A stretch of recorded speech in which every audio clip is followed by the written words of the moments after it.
All right, they're angry, they're mad. The wokies, it's no joking, folks. Polygon does not like that the sequel trilogy is being erased from Galaxy's Edge.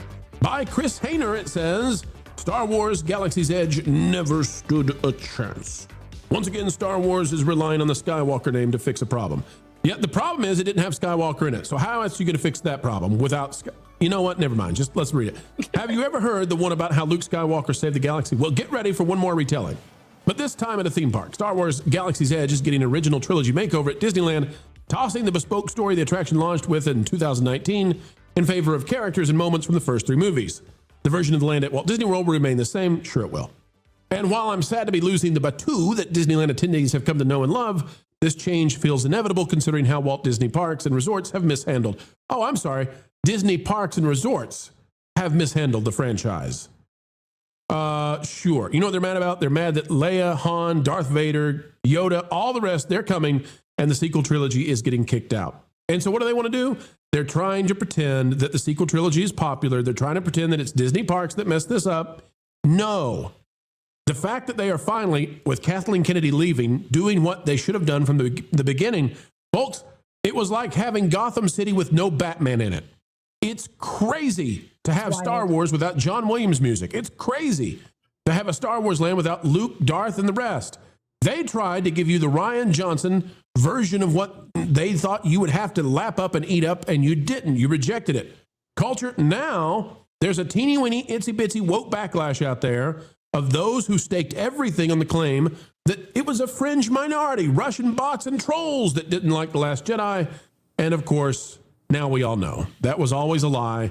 This is what people want. They want real Star Wars.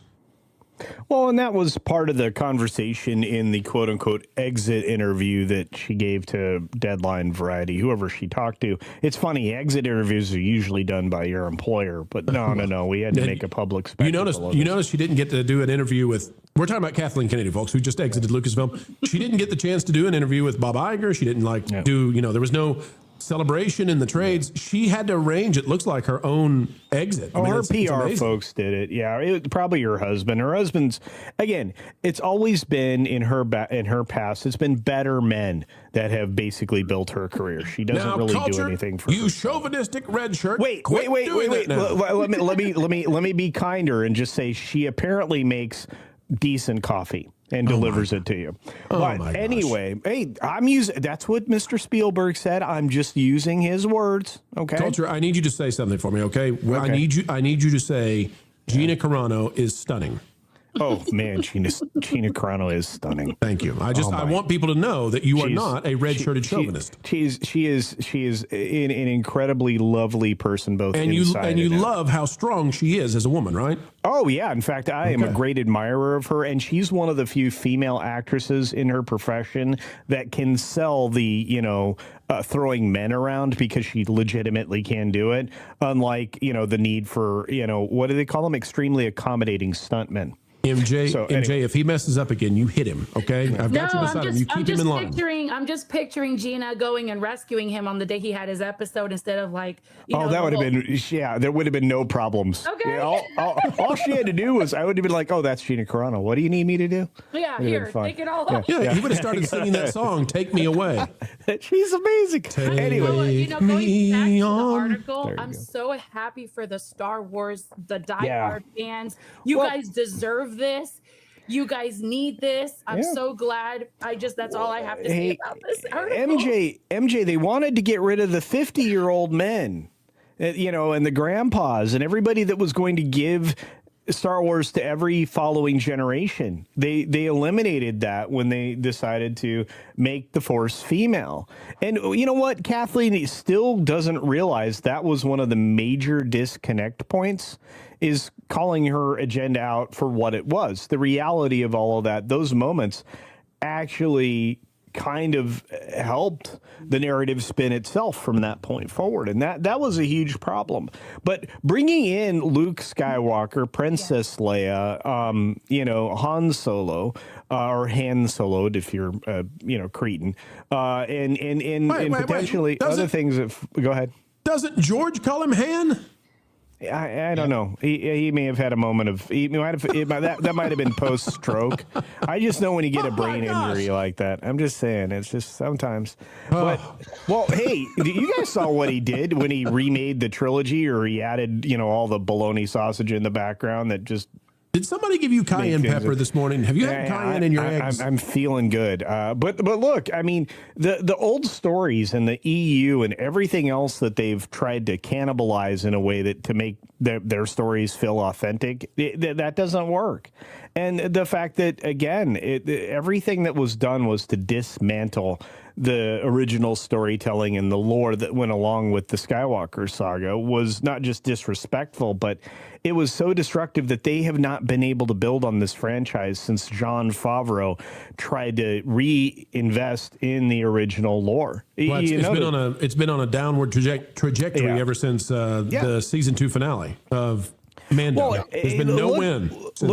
Look at the earnings, and then look at the people paying attention. They can't lie about the numbers anymore, and the revelatory nature of all of the Forbes articles, thanks to people like Caroline Reed and others, it kind of points out Disney minus has not grown. The investment in Star Wars hasn't paid off. I think somebody the other day said there was like $13 billion left on the table because Disney did not know what to do with this property. And you know what? I'd be hard pressed to argue against that. I think that they spent $4.04 billion or whatever it was for this franchise. And I will say I don't believe they've earned $1 back. Well, okay, so $4 billion, but then also how much did the parks cost? How much did the hotel cost? How much have all the Disney Plus shows cost? If you just figure, they're probably in $10 billion, and there's no way they've made it back. Well, and look at what we find out eventually. Usually 5 years later, we find out eventually how much these things really cost. The films, especially. You can't spend $600 million on a film and not return at least $1.2 billion. If you spend $400 million on a film, you need at least $1.2 billion. So it's really a 3-to-1 math issue. And we're seeing that more prevalently across the industry. We're seeing overspending on things, but that money never seems to make it back. So there's a lot of magical bookkeeping you can do, but eventually it comes down to, has this thing grown? And that's the other problem with Star Wars. Has Star Wars grown? No. Do you think if they reintroduce the original characters from the original films, that Generation Alpha, Gen Zs, all the youngins will draw towards that? Do you think there is a way we could, and then you could really, if that works, we're going to see the money come back. Let me answer that real quick, Culture. Go ahead. Just quickly, I'll toss this in. Yeah. It's akin to asking, do you think Metropolis will be a popular land at Six Flags or Universal or wherever they might have it? I'm just theory crafting, folks. I know where it is. But do you think Metropolis would be popular if they put Superman in there? It's like, yeah, I think it might. I mean, I think that might actually work pretty well. But let me take it back from a different angle. We're about to see an experiment with a destructive force again, because they didn't. I'm going to tell you right now, Warner Brothers did not learn from what Disney did. Because you're about to see the most destructive forces applied to Harry Potter and the retelling of the tale in the television series that's about to run a decade. Because I mean, really, you're just going to fill space. You're going to treat Harry Potter as content. That's what Kathleen Kennedy did. She treated the library of the expanded universe and all of the other elements of Star Wars as a potential content hotbed. You cannot treat this material that way and expect the previous results. You have to refine and pay homage to the lore that came before, and do it in a respectful way. If you want to retell the tale, I don't have a problem with that, but you're going to need to recast in an authentic way and give you the same similar characters. Yeah. And you can't adjust, what you would prefer as a neo-Marxist into that that particular secret sauce. It doesn't work. The secret sauce was in the people that were crafted, and in the bad guys and how they were crafted, and in very strict reliance on just how singularly focused the dark side is versus how much more nuanced the light side of the force. Let me get Ron in here real quick. Yeah, sure. Ron, as we look at Polygon, and there's going to be a few other articles out there that are angry about this. I think they're going to be angry about this because they staked their claim to fame on this, right? This was what they built their foundation on. Ron, what's going to be the real change here? Is Polygon right, or is this really what fans want? Do they want these characters back in the parks? This like a few people. The last couple days, I've seen people on Twitter X talking about how they did the Eternals dirty for Marvel, and I'm like, come on, guys, nobody liked it. Look, I know they try to put their voices out there, and just like nobody hears them, so they have to be as loud as possible. But there are so few of them, and they do not purchase stuff. They don't make any of the money. Look, here's the deal. Galaxy's Edge sucks because it doesn't feel like you're in Star Wars. It just, period. I have said this over and over and over again. Star Wars weekends felt so much more like you were in Star Wars real. than Galaxy's Edge ever could hope to. Yeah. And if they would, they have really kind of no choice at this point but to bring back the original trilogy elements into Galaxy's Edge. And of course, they are absolutely going to need to do this at Disney World as well. And maybe there's a chance to make it better. But when you go to Galaxy's Edge right now, the only thing that seems familiar from any Star Wars universe is the Millennium Falcon facade, not the ride, not when you go inside, but the facade on the outside. People take their pictures with it. Okay, great. Did you see, by the way, in that clip, the cast member who was with Chewbacca looking at her human watch, her like totally breaking out of Star Wars character and looking at the watch there? It's like, oh my God, gotta go. Like, I think she does it over here. I can't remember, but she's got a watch on.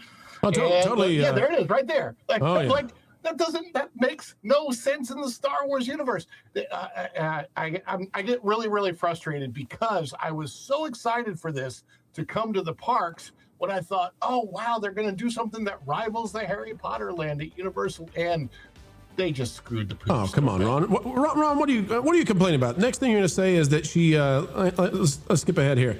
Next thing you're going to say that she doesn't have authentic Tatooines all over her arm. I mean, Ron, I can't believe you, folks. Star Wars is getting fixed. That's the bottom line. And those who told you the sequel trilogy was tremendously popular, well, it's going to be a hard time for them. They're going to feel awfully alone. Thanks for watching That Park Plays News. For more information, consider checking out www.thatparkplace.com. And don't forget to subscribe, share, like, and send this out on your favorite social media accounts.